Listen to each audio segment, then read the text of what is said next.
우리가 지난주에 아론의 이름이 적혀 있는 지팡이에서 싹이 나고 꽃이 피고 열매가 맺는 그 사건을, 이적을 함께 살펴봤습니다.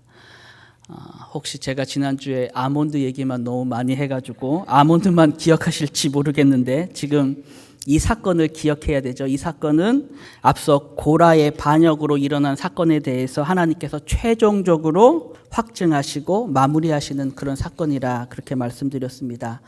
고라와 일당들이 모세와 아론을 대적했을 때 하나님께서 그에 대해서 아주 엄중한 심판을 내리셨지만, 바로 그 다음 날 이튿날에 백성들이 또다시 모세와 아론을 대적했을 때에 하나님께서 이번에는 연병을 보내셔서 14,700명에 달하는 많은 사람들이 죽게 되는 그러한 일이 있게 되었을 때에, 이제 하나님께서 이 일 후에 이 모든 일에 대해서 마치 도장을 찍으시듯이 온 회중 앞에 누구도 부정할 수 없는 뜻으로 보이신 기적과 사건이 바로 이 아론의 지팡이 사건이었습니다. 그래서 이 사건은, 이 이적은 이스라엘로 하여금 더 이상 원망을 그치고 그 원망으로 인해 죽음을 당치 않게 하시고자 하신 하나님의 은혜의 표이자, 그 자체로 이스라엘에게는 자신들이 행한 범죄에 대한 핑계할 수 없는 증거로 있게 하셨습니다. 그 증거를 이제 언약궤 안에 두시게 된 거죠.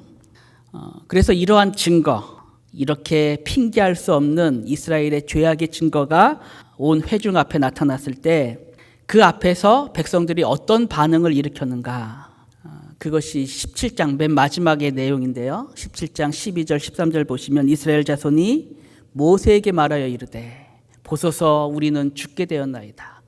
망하게 되었나이다. 다 망하게 되었나이다. 가까이 가는 자, 곧 여호와의 성막에 가까이 나아가는 자마다 다 죽사오니 우리가 다 망하여야 하리까 라고 말합니다. 탄식하는 거죠. 아론의 지팡이를 본 백성들의 반응입니다. 우리가 망하게 되었습니다. 우리가 우리의 죄를 속죄하기 위해서는 성막으로 나아가야 되는데, 과연 누가 그 성막 앞으로 나아갈 수 있겠습니까? 그 앞에 나아가는 자마다 다 죽사오니 우리는 이제 망하여야 되는 것입니까? 라고 탄식하는 것이죠. 오늘 우리가 본 민수기 18장의 내용은 바로 이 탄식에 이어져서 나오는 내용입니다. 이스라엘의 탄식에 대한 하나님의 응답으로 주어진 말씀입니다. 18장, 우리가 읽었던 18장 1절부터 7절은 이제 제사장의 직무와 레위 지파의 직무에 관한 것인데, 왜 하나님께서 지금 이 말씀을 이스라엘에게 하셨는가? 그 이유는 이것입니다. 왜 너희 가운데 하나님께서 제사장과 레위 지파를 두셨는지 이제 알겠느냐라는 것입니다. 지금껏 너희가 시기하고 질투했던 그 제사장과 레위인들이 왜 너희 가운데 세워져서 성전에서 봉사하는지 이제 그 이유를 알겠느냐라고 말씀하시는 거죠. 너희가 내게 했던 저 고백처럼 거룩하신 하나님 앞에 나아가는 자마다 다 죽을 수밖에 없는데, 바로 그런 너희를 위해서 성막에서 봉사하도록 따로 택하심을 받은 자들이 지금 너희 앞에 있는 제사장이요 레위인이 아니냐라고 말씀하시는 것입니다. 앞서 고라의 반역이 있었을 때 그들이 했던 말이 무엇입니까? 그들이 했던 주장, 하나님의 온 회중이 다 거룩한데 왜 너희만 그 총에 위에서 스스로 높이느냐, 왜 너희만 특별하게 그렇게 구느냐라고 했던 것이 고라와 다단 일당들이 이제 반역한 이유였는데, 그랬을 때 지금 하나님께서 그 백성들에게 지금 민수기 18장을 통해서 하시는 말씀이, 저들은 너희를 위해서 존재하는 자들이라는 것입니다. 너희를 위해서 존재하는 자들이다. 저들의 특별함은 너희를 위한 것이다 라고 말하는 것입니다. 죄악으로 하나님께 가까이 올 수 없고 그 앞에서 죽을 수밖에 없는 너희를 위해 따로 구별하여 세워진 자들이 레위인이요 제사장이다. 그래서 이 사람들은 너희가 시기해야 될 사람들이 아니라 오히려 그 존재로 인하여 하나님께 감사해야 할 사람들이다 라고 지금 말씀을 하는 것이죠. 바로 그러한 점에서 오늘 말씀에 보면, 본문에 보면 선물이라는 단어가 등장합니다. 선물. 18장 6절 말씀이죠. 보라, 내가 이스라엘 자손 중에서 너희 형제 레인을 택하여 내게 돌리고 너희에게 선물로 주어 회막의 일을 하게 하였다. 지금 여기서 너희는 아론의 아들들을 말하는 것입니다. 하나님께서 레인들을 아론의 아들들 제사장에게 주어 회막의 일을 담당하게 하셨다. 그렇게 말씀하시는 것인데요. 여러분 기억나십니까? 그 이스라엘 가운데서 레위인이 가지는 의미, 이스라엘 가운데서 레위인이 가지는 의미, 어떤 의미라 그랬죠? 이스라엘의 모든 장자의 생명을 대속하기 위해서 하나님께 속전과 같이 바쳐진 사람들, 그것이 이스라엘 가운데 레위인의 의미다. 그렇게 말씀을 드렸습니다.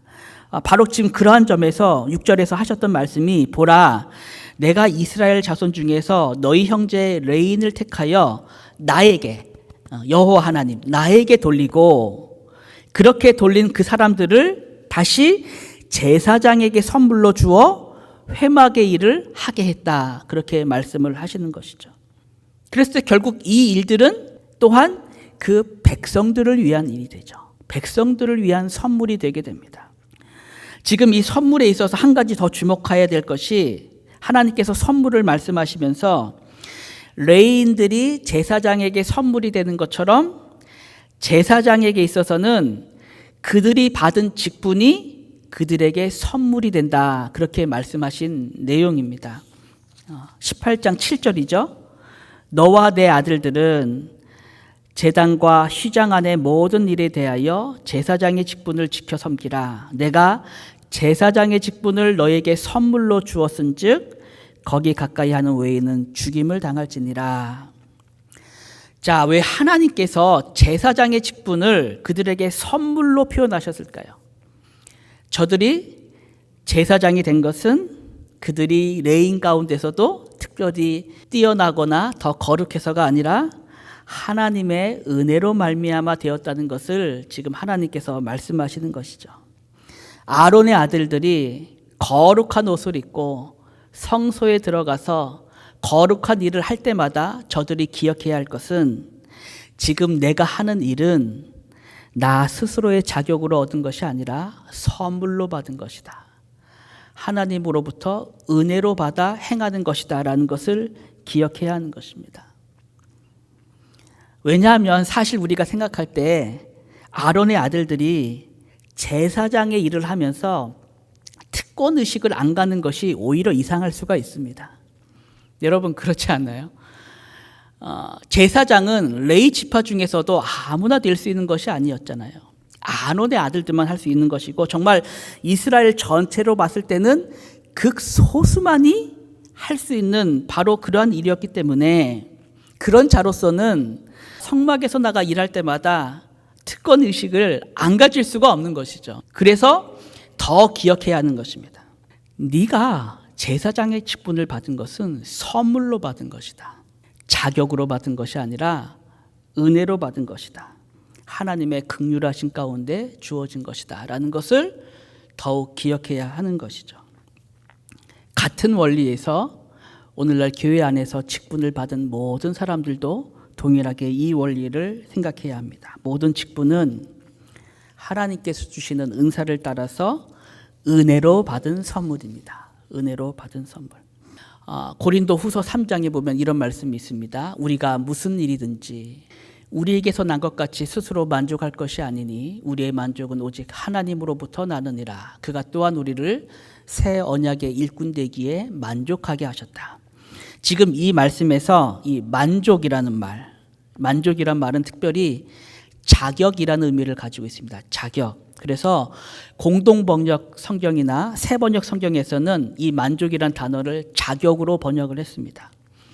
새번역 성경에 보시면 우리가 이런 일을 할 수 있는 자격이 우리에게서 났다고 생각하지 않습니다. 우리의 자격은 하나님에게서 납니다. 그렇게 번역을 했습니다. 내가 목사의 직무를 감당할 수 있는 자격, 혹은 장로와 집사의 직무를 감당할 수 있는 자격이 있다면 그것은 나에게서 난 것이 아니라 하나님께로부터 난 것이다. 우리의 자격은 하나님에게서 납니다. 라는 고백입니다. 이 고백이 없으면 직분은 내가 그 직분을 행하면 행할수록 오히려 나를 넘어지게 하는 그러한 직분이 될 수가 있는 것이죠. 그래서 이제 이 내용을 정리하면서 다시 한번 질문해 보겠습니다. 제사장에게 있어서 레위인은 어떠한 존재였습니까? 선물로 주어진 존재였습니다. 왜 이 말씀을 드리는가 하면은 사실 레위인이 하는 역할만 보면 제사장에게 있어서 레위인은 종처럼 생각될 수 있죠. 종처럼. 근데 하나님께서 말씀하신 것이 제사장에게 있어서 레위인은 선물로 주어진 사람들이다. 너희가 마음대로 할 사람들이 아니다. 오늘날로 말하면 갑질할 사람들이 아니다 라고 말하는 거죠. 네가 제사장의 직분을 선물로 받은 것처럼 레위인도 동일하게 너에게 있어서는 선물로 주어진 사람들이다 라고 말씀을 하시는 것입니다. 이제 그리고 나서 본문 8절 이하에 나오는 내용들은 바로 이 레위인과 제사장들이 그 일을 감당하면서 받게 될 싹에 대한 그런 내용이 나와 있습니다. 그래서 재물 이야기도 나오고 첫 열매도 나오고 마지막에 11조의 이야기도 나오게 됩니다. 8절에 보시면 여호와께서 또 아론에게 이르시되 보라 내가 내 거제물 곧 이스라엘 자손이 거룩하게 한 모든 헌물을 내가 주관하게 하고 내가 기름 부음을 받았으므로 말미암아 그것을 너와 내 아들들에게 영구한 몫의 음식으로 주노라 그렇게 말씀하셨습니다. 그래서 이제 이 말씀으로부터 시작해서 아론의 아들들이 제사장으로 그 직을 감당할 때 받게 될 몫이 쭉 열거되고 있습니다.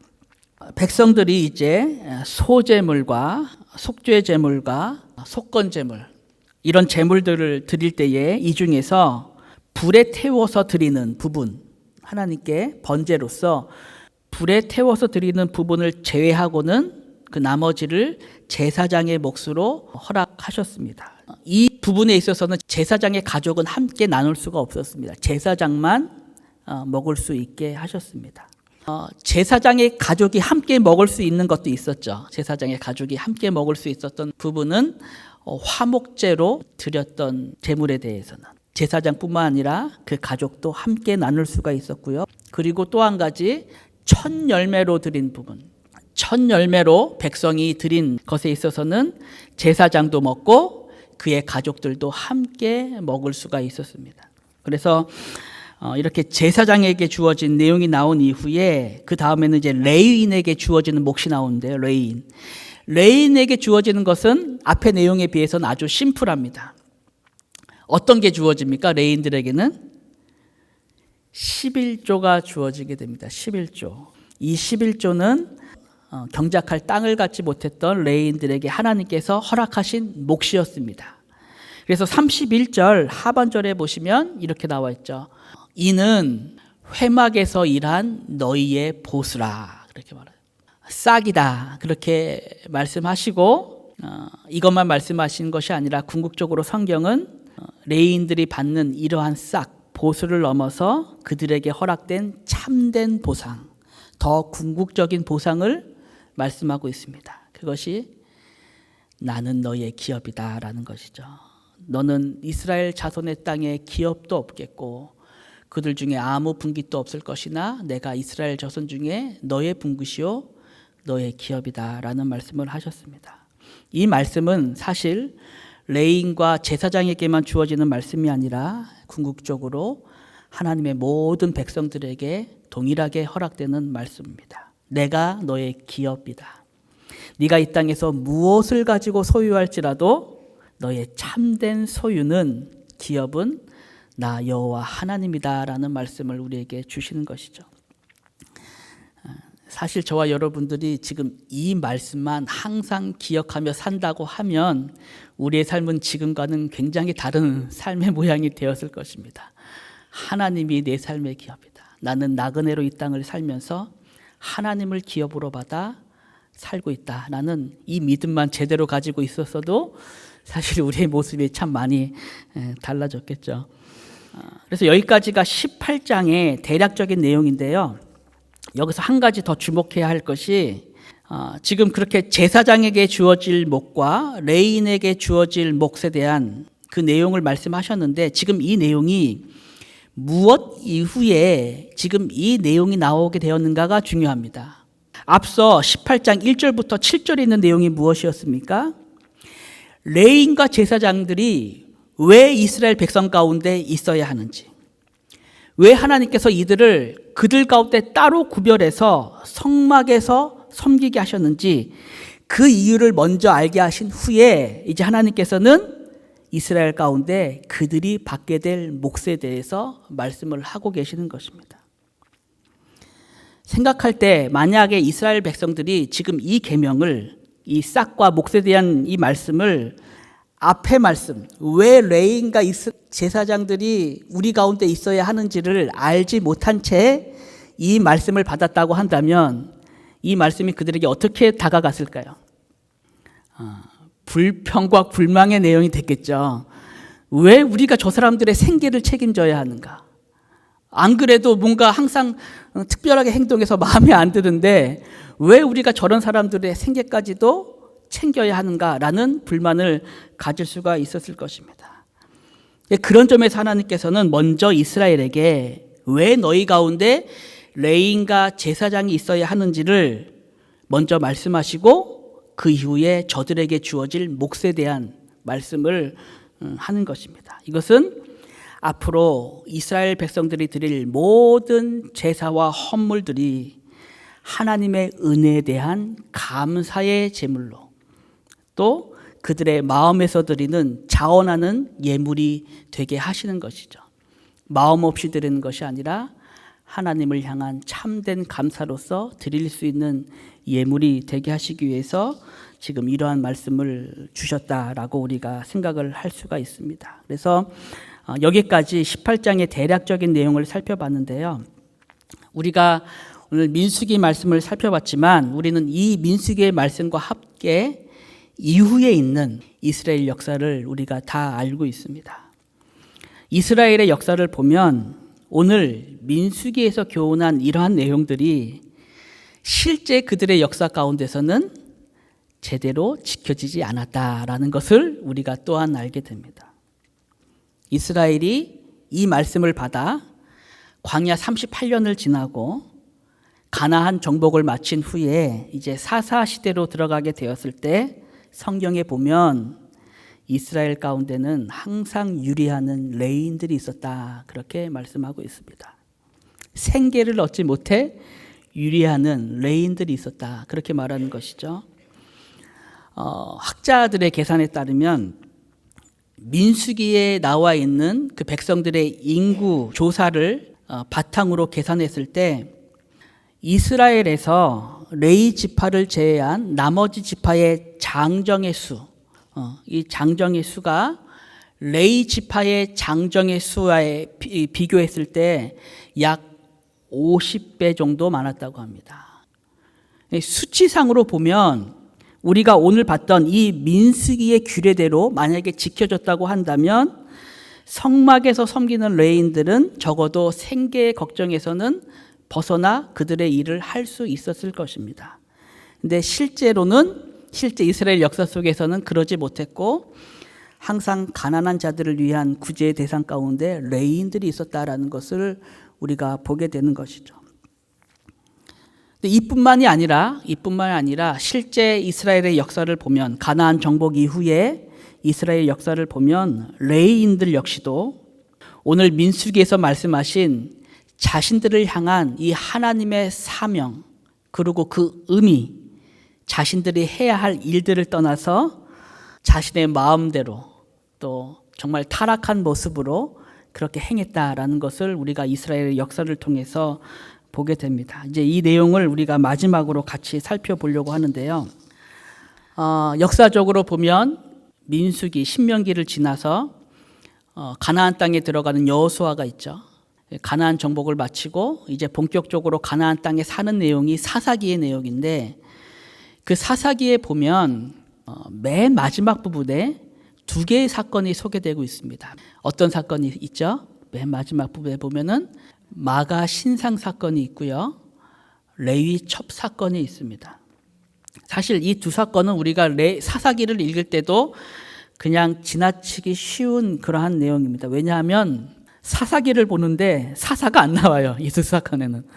사사도 안 나오고 내용도 좀 이상하죠. 내용도 좀 이상하고. 그래서 마치 그냥 사사기 마치기 전에 부록처럼 들어있는 내용이 아닌가 생각할 수 있는데, 근데 사실 이 두 사건은 사사시대가 어떤 시대였는가를 우리에게 단면적으로 보여주는 그러한 사건이 됩니다. 특별히 오늘 우리가 봤던 민수기의 내용을 생각할 때 그렇게 하나님께서 백성들의 죄를 성막에서 담당하기 위해서 세우셨던 레위인들의 삶이 얼마나 변질되고 타락했는가를 우리에게 보여주는 그러한 내용이기도 합니다. 오늘 이 두 사건 가운데 미가 신상 사건만 잠깐 생각해 보려고 하는데요. 미가라는 사람이 에브라임 산간 지방에 살고 있었습니다. 에브라임 산간 지방에 살고 있었는데 이 미가가 자기 엄마의 돈을 훔쳤죠. 자기 엄마의 돈을 훔쳤습니다. 푼돈 훔친 것이 아니라 엄청나게 많은 돈을 훔쳤습니다. 성경에 은 1,100, 은 1,100이라고 나와 있는데 이 은 1,100이 어느 정도냐?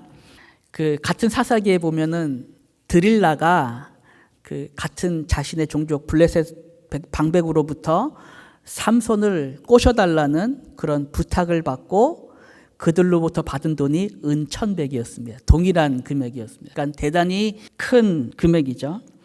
그러니까 엄마도 대단한 재력가였습니다. 미가의 엄마도 돈이 아주 많았던 그런 사람입니다. 근데 이 엄마가 이 훔쳐간 사람이 자기 아들이라는 것도 알지 못한 채 매일같이 이 돈을 훔쳐간 사람에게 저주를 퍼붓는 것입니다. 그러니까 아들이 이 저주를 맨날 듣는 것이죠. 매일 듣다가 이 아들도 이제 두려운 마음이 생긴 것입니다. 이 저주가 정말로 나에게 오면 어떡하나 두려운 마음이 생겨서 결국에는 자백을 하고 돈을 돌려줍니다. 돈을 돌려주니까 이제는 누가 당황스럽게 되는 거죠? 엄마가 당황스럽게 되는 거죠. 내가 그동안 퍼부었던 저주가 다 아들에게 갔으니 이것을 어떡하나. 엄마가 생각하고는 이것을 되돌려야겠다. 이 저주를 되돌려야겠다라고 생각해서 했던 행동이 아들이 가져온 돈을 하나님께 바치는 것입니다. 하나님께. 하나님께 드리고 하나님께 드린다면서 했던 일이 뭐였냐면은 그 돈으로 신상을 만들었습니다. 여러분 이 내용을 잘 보셔야 됩니다. 우리가 사사시대를 요약하는 말로 어떤 말씀을 생각하죠? 그때 이스라엘에 왕이 없었으므로 사람이 각각 자기 소견에 옳은 대로 행하였더라. 이 사건은 지금 그 말씀의 한 표본을 우리에게 보여주는 것입니다. 지금 미가의 엄마가 자기 아들에게 했던 저주를 되돌리기 위해서 아들에게 받은 돈을 다시 하나님께 드린다라는 것도 자기 소견이었을 뿐만이 아니라 더욱이 그렇게 하나님께 드린다면서 했던 일이 신상을 만든 일이었습니다. 그러니까 이거 얼마나 지금 하나님의 뜻에서 벗어난 일들을 지금 하고 있는 것입니까?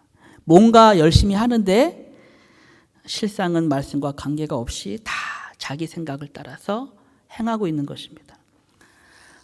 지금 이러한 일 이후에 이제 무슨 일이 있게 되었는가? 이 미가의 집에 한 레위 사람이 찾아오게 됩니다. 와서는 이제 자기가 레인이다, 저는 레인입니다 라고 말을 하면서 여기에 머물 수 있겠습니까? 라고 물어봤더니 그 말을 들은 미가가 잘 왔습니다, 잘 오셨습니다 하면서 제안을 하게 되죠. 어떤 제안을 하죠? 우리가 월급을 줄 테니까 우리 집안의 제사장이 되어 주십시오 라고 말합니다. 레인이 그 말을 듣더니 만족해 있습니다. 성경에 그가 만족해 있다. 콜 한 거죠. 오케이, 좋습니다. 그렇게 하겠습니다.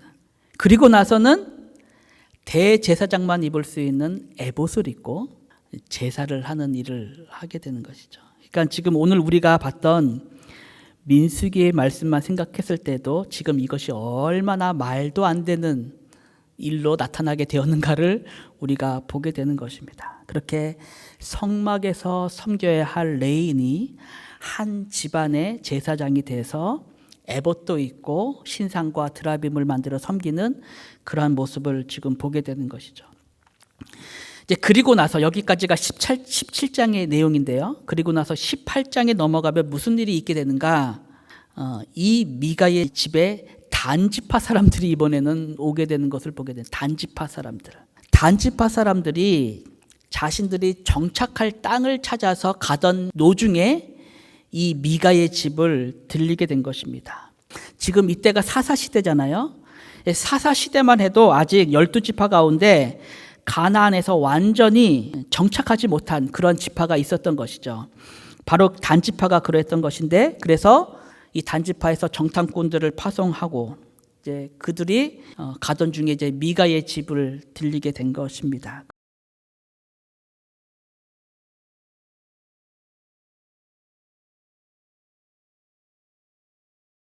이 미가의 집을 들리게 된 것이죠. 미가의 집을 왜 들렸을까요? 전에 우리를 머물게 해주셔서 감사합니다. 인사하러 간 것이 아니라 이번에는 훔치러 갔습니다. 그 집에 있던 레위 제사장을 훔치고 더불어 그 집에 있던 신상과 드라빔을 함께 훔치기 위해서 가게 된 것이죠. 그때 이 단지파의 사람들이 이 레위 사람을 회유하기 위해, 협박하고 회유하기 위해서 했던 말이, 네가 한 집안의 제사장으로 있는 것과 한 지파의 제사장으로 있는 것 중 뭐가 더 좋겠느냐, 뭐가 더 너에게 영광스럽겠느냐 라고 말했던 것이죠. 근데 그 말을 듣고는 이 레위인이 넘어간 것입니다. 성경에 보면 그 제사장이, 레위인을 말하죠. 그 제사장이 마음에 기뻐했다라고 말합니다. 앞서 이 레위인이 미가 집의 제사장이 될 때에도 미가의 제안에 만족하면서 제사장이 됐는데, 이번에 단지파가 또 제안을 하니까 이번에도 기뻐하면서 그 백성들 가운데, 단지파 사람들 가운데로 들어갔다, 그렇게 이야기를 하는 것입니다. 지금 사사기에 기록된 이러한 모습이 뭘 보여주고 있는가? 제가 처음에 말씀드린 것처럼 그 시대, 사사 시대가 가졌던 그 사회상과 영적인 모습을 단면적으로 보여주는 사건이라 그렇게 말했습니다. 그래서 이 사건, 아까 이 미가 신상 사건과 레위 첫 사건, 그 내용에 보면은 계속적으로 등장하는 것이 아까 제가 말씀드렸던 그 내용입니다. 그때 이스라엘에 왕이 없었으므로 사람들이 각자 자기의 소견에 오른 대로 행하였다라는 말씀이 계속해서 등장합니다. 오늘 우리가 민수기에서 본 것처럼 고라의 반역 이후에 이스라엘 백성들이 아론의 쌍난 지팡이를 보면서 이제 우리는 다 망하게 되었구나. 과연 우리가 어떻게 성막에 들어가 하나님께 제사할 수 있겠느냐라고 탄식했을 때, 이 탄식에 대한 해답으로 주신 것이 하나님께서 레위인과 제사장을 그 백성 가운데 구별하여 세우신 그 내용이었는데, 이제 그 말씀을 지나서, 민수기를 지나서 가나안 정복 이후에 사사기 시대로 들어가 보니까 지금 이 사람들이 다 자기의 사명을 잊어버리고 오히려 신상을 만들어 섬기는 일에 앞장서고 있구나라는 것을 우리가 보게 되는 것입니다. 이 사람들만 그런 것이 아니라 백성들도 마찬가지였던 거죠. 백성들도 마치 하나님으로부터 아무 율법을 받지 않은 사람들처럼 여호와를 섬긴다 하면서도 실상은 자기 소견에 옳은 대로 행하는 그러한 모습이 지금 민수기 이후에 사사기를 거쳐 왕정의 시대까지 이르는 이스라엘의 모든 역사 가운데 보여지는 그러한 모습이 되는 것입니다. 그래서 이런 역사를 보면 사실 우리가 이 역사를 통해서 보게 되는 것은, 정말 우리에게는 소망이 없구나. 하나님 앞에서 죄인인 우리 자신에게는 그 어떤 소망도 없구나라는 것을 이스라엘의 모든 역사를 통해서 우리가 보게 되는 것이죠. 근데 하나님께서는 바로 이러한 이스라엘 역사를 보여주는과 동시에 그 속에서 하나님께서 이루시는 구속의 역사를 그 역사 가운데 또한 비춰주시는 것을 우리가 보게 되는 것이죠.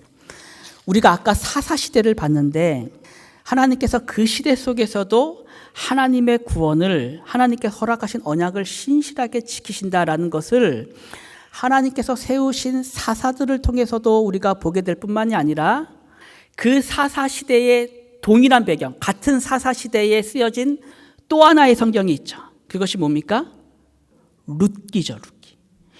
룻기를 통해서 하나님께서 과연 이 시대 속에서도 하나님의 언약을 얼마나 신실히 지키시는가를 우리가 또한 보게 되는 것입니다.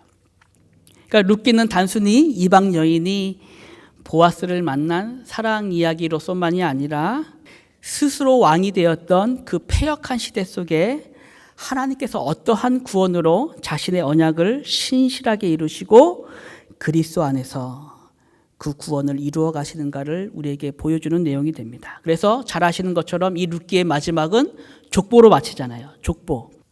보아스가 오벳을 낳고 오벳은 이새를 낳고 이새는 다윗을 낳는. 근데 우리는 알고 있죠. 이 족보가 여기서 끝나지 않는다는 것을. 룻기의 의도도 그것입니다. 다윗을 낳았더라로 끝났지만 우리로 하여금 그 이유를 보도록 누구를 낳습니까? 예수 그리스도. 다윗의 자손으로 오신 예수 그리스도. 우리는 그 복음을 이 말씀을 통해서 룻기를 통해서 보게 되는 것입니다. 그런 점에서 오늘 우리가 민수기를 통해서 깨닫게 되는 교훈 역시도 다만 제사장의 의미와 역할, 레위인의 의미와 역할, 그것을 보는 것에 이 말씀의 목적이 있는 것이 아니라 그들이 그 직분을 받았지만 온전히 행할 수 없었던 그 일을 온전히 성취하셔서 우리에게 참 제사장이 되시고 참 레위인이 되시고 온전한 구원의 선물이 되신 그 예수 그리스도를 우리에게 알게 하시는 것입니다. 우리의 구원이 그 안에서 얼마나 깊고 견고한지를 알게 하시는 것이죠. 한 목사님께서 전에 아브라함 설교하시면서 지금도 아브라함 설교하고 계시지만 전에 말씀하셨을 때 하나님께서 아브라함이라는 한 인생을 그같이 깊은 경륜 속에서 정말 사람이 생각할 수도 없고 헤아릴 수도 없는 그 깊은 경륜과 그 여정 가운데 그의 구원을 이루시고 그의 언약을 성취하셨다고 한다면 그 아브라함 이후로 4,000년이 지난 오늘 저와 여러분들의 삶 속에서는 그 구원의 경륜과 견고함이 얼마나 더하겠는가라는 말씀을 하셨던 걸로 기억이 납니다. 저와 여러분들이 받은 구원이 그러한 것입니다. 우리는 늘 내가 경험하고 내가 느끼고 있는 것에서 나의 구원을 생각할 때가 있지만 하나님께서 우리에게 허락하신 구원은 그런 우리의 느낌과 생각을 넘어서 말씀 안에서 그리스도 안에 있는 그 영원한 언약 안에서 우리에게 보여주신 그 깊은 구원의 경륜과 은혜 가운데 오늘도 우리 삶에 그 구원이 주어지고 있다는 사실을 우리는 날마다 기억을 해야 하는 것입니다.